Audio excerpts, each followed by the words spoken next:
আসসালামু আলাইকুম। পৃথিবীর যে যে প্রান্ত থেকে দেখছেন এবং শুনছেন সবাইকে শুভেচ্ছা জানাচ্ছি। বাংলাদেশের প্রত্যেকটি মানুষের মনে রাজনৈতিক সচেতন প্রত্যেকটি মানুষ যারা বোঝেন, দেশ সম্পর্কে জানেন, অবগত এবং দেশকে যারা ভালোবাসেন প্রত্যেকটা মানুষের মনে একটা কনসার্ন যে বর্তমানে যে বাংলাদেশে যে একটি সাংবিধানিক সংকট তৈরি হয়েছে, একটি রাজনৈতিক সংকট তৈরি হয়েছে, একটি সামাজিক সংকট তৈরি হয়েছে।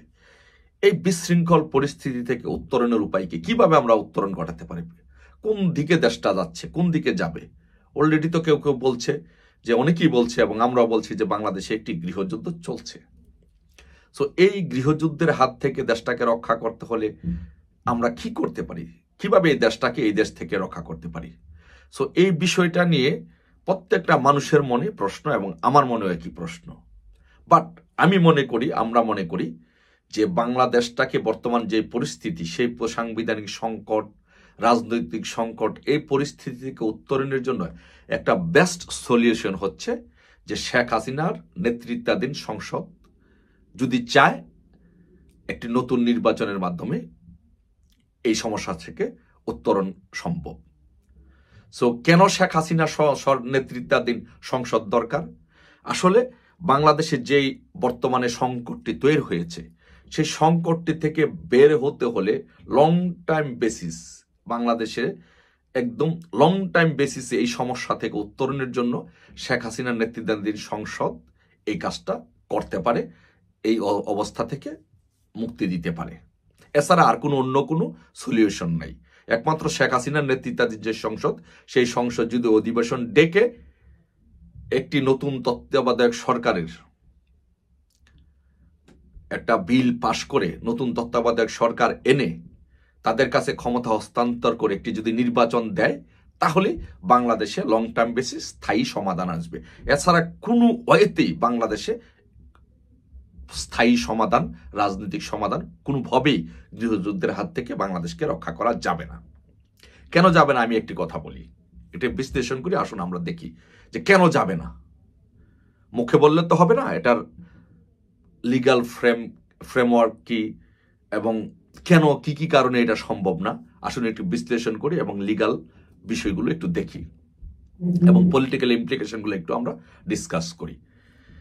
কারণ হচ্ছে যে বর্তমান যে সরকার, অন্তর্বর্তীকালীন সরকার, এই অন্তর্বর্তীকালীন সরকারের প্রভিশন বা বিধান কিন্তু আমাদের বর্তমানে যে এক্সিস্টিং কনস্টিটিউশন সেটাতে নাই। তাহলে এক্সিস্টিং কনস্টিটিউশনে যেহেতু অন্তর্বর্তীকালীন সরকারের কোনো বিধান নাই, তাহলে এখন যে সরকারটি কাজ করছে, অন্তর্বর্তীকালীন সরকার, এটা সম্পূর্ণ অবৈধ। তার মানে হচ্ছে এই অবৈধ সরকার যদি কোনো নির্বাচন করে, তাহলে সেটি অবৈধ হবে। নির্বাচিত যে সরকার আসে, সেই সরকার অবৈধ সরকার হবে। তার মানে কি? তার মানে হচ্ছে লং টাইম বেসিসে বাংলাদেশে একটা সাংবিধানিক সংকট, রাজনৈতিক সংকট রয়ে গেল। কারণ আমরা জানি যে আরেকটি বিষয়, অন্তর্বর্তীকালীন সরকার তো সংবিধানে নাই, এমনকি তত্ত্বাবধায়ক সরকারও কিন্তু এই সংবিধানে নাই। আপনারা সবাই জানেন যে দেখেন 15 অ্যামেন্ডমেন্টের মাধ্যমে তত্ত্বাবধায়ক সরকারের প্রথাটি বিলুপ্ত ঘোষণা করা হয়েছে। একটি কোর্টের রায়ের মাধ্যমে সংসদে সেটি পাশ করে 15 অ্যামেন্ডমেন্টের মাধ্যমে এই তত্ত্বাবধায়ক সরকার ব্যবস্থাটি বিলুপ্ত করা হয়েছে। তার মানে যেহেতু সংসদে যেহেতু তত্ত্বাবধায়ক সরকার প্রথাটি বিলুপ্ত করা হয়েছে, তার মানে তত্ত্বাবধায়ক সরকারটি অবৈধ। এখন আপনারা অনেকে প্রশ্ন করবেন, অনেকের বোঝার জন্য আমি সংবিধান কি বা পার্লামেন্ট কি পারে না, এটা একটু আমি এমফাসাইজ করছি যে আসলে বেসিক্যালি যেহেতু পার্লামেন্ট এটি বলেছে, পার্লামেন্টে যেহেতু এইটি পাশ হয়েছে যে তত্ত্বাবধায়ক সরকার অবৈধ, তার মানে হচ্ছে অবৈধ। কারণ একটি রাষ্ট্রের সর্বোচ্চ জায়গা হচ্ছে পার্লামেন্ট। পার্লামেন্টের শক্তি কতটুকু সেটা বোঝানোর জন্য আমি সংক্ষিপ্ত একটি উদাহরণ দিচ্ছি। যে আপনারা জানেন যে প্রফেসর লেজলি স্টিফেন নামে একজন প্রখ্যাত আইন বিশেষজ্ঞ, উনি পার্লামেন্টারি সভরেন্টি বা পার্লামেন্টের ক্ষমতা নিয়ে উদাহরণ দিতে গিয়ে উনি বলেছেন যে পার্লামেন্ট যদি আজকে একটি বিল পাস করে যে all blue eyes babies should be put to death, তাহলে সকল ব্লু আইজ বেবি যারা আছে তাদেরকে মেরে ফেলতে হবে, তাদেরকে রাখা বা প্রিজার্ভ করা এটাই অবৈধ হবে। তার মানে এটা যদি আমি বাংলা বলি যে পার্লামেন্ট যদি আজকে একটি আইন পাশ করে যে যাদের ব্লু আইজ আছে, ব্লু চোখ আছে, এই বাচ্চা কাউকে রাখা যাবে না, তাদেরকে মেরে ফেলতে হবে, তাহলে লিগালি আপনি যদি বলেন তাহলে এটা বৈধ, যেহেতু পার্লামেন্ট পাশ করেছে এবং তাদেরকে এই বাচ্চাগুলোকে রাখাই হবে অবৈধ, কারণ এটা পার্লামেন্ট পাশ করেছে। ইন প্র্যাকটিস সেটা ডিফারেন্ট বিষয়, সেটা আলোচনাটা আজকে নাই করলাম। কিন্তু পার্লামেন্টারি সভরেনিটিতে পার্লামেন্ট ইচ্ছা করলে এই কাজ করতে পারে। তো যেহেতু পার্লামেন্ট সর্বোচ্চ ক্ষমতাধর জায়গা, সেই জায়গা যেহেতু তত্ত্বাবধায়ক সরকার প্রথাটি বিলুপ্ত করেছে, তার মানে হচ্ছে তত্ত্বাবধায়ক সরকার এটা অবৈধ। এবং অন্তর্বর্তী সরকার নামে আমাদের সংবিধানে কোনো জিনিস নেই। তো যেহেতু অন্তর্বর্তী সরকার নামে আমাদের সংবিধানে কোনো জিনিস নেই, তাহলে এই সরকারটি সম্পূর্ণ অবৈধ। স্টিল শেখ হাসিনার সরকার যেহেতু সাংবিধানিক এবং একটি নির্বাচিত সরকার, সেটি এখনো বৈধ এবং সাংবিধানিক।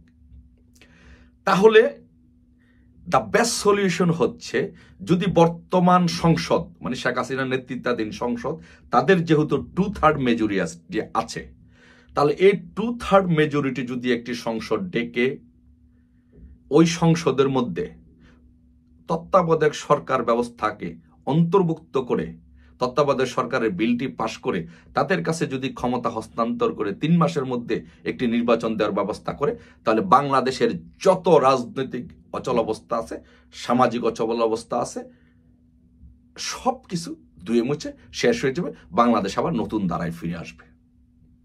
এছাড়া বাংলাদেশের সামনে আর কোনো পথ খোলা নেই। আপনি যত নির্বাচনই করেন, যে নির্বাচন করেন সেই নির্বাচন অবৈধ হবে, সেই নির্বাচনের মাধ্যমে যারা ক্ষমতায় আসবে তারা অবৈধ হবে। তার মানে হচ্ছে দীর্ঘকাল ধরে বাংলাদেশে সেই গৃহযুদ্ধটা চলতে থাকবে।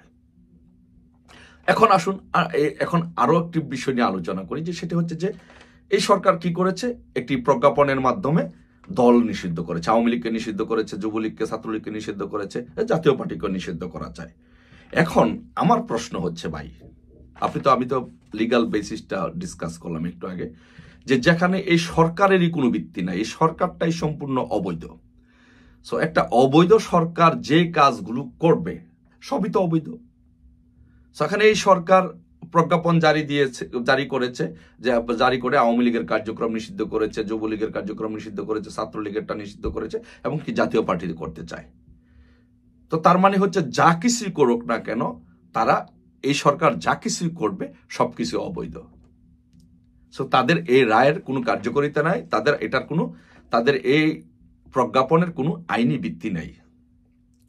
বরং তারা যে কাজটা করছে সেই কাজটার জন্য যেহেতু একটা নির্বাচিত সরকারকে ষড়যন্ত্রের মাধ্যমে অস্ত্রের মুখে উৎখাত করেছে, বরং তাদের বিরুদ্ধে রাষ্ট্রদ্রোহী মামলা হতে পারে, এবং তাদের বিরুদ্ধে রাষ্ট্রদ্রোহী মামলা হবে টুডে অর টুমরো।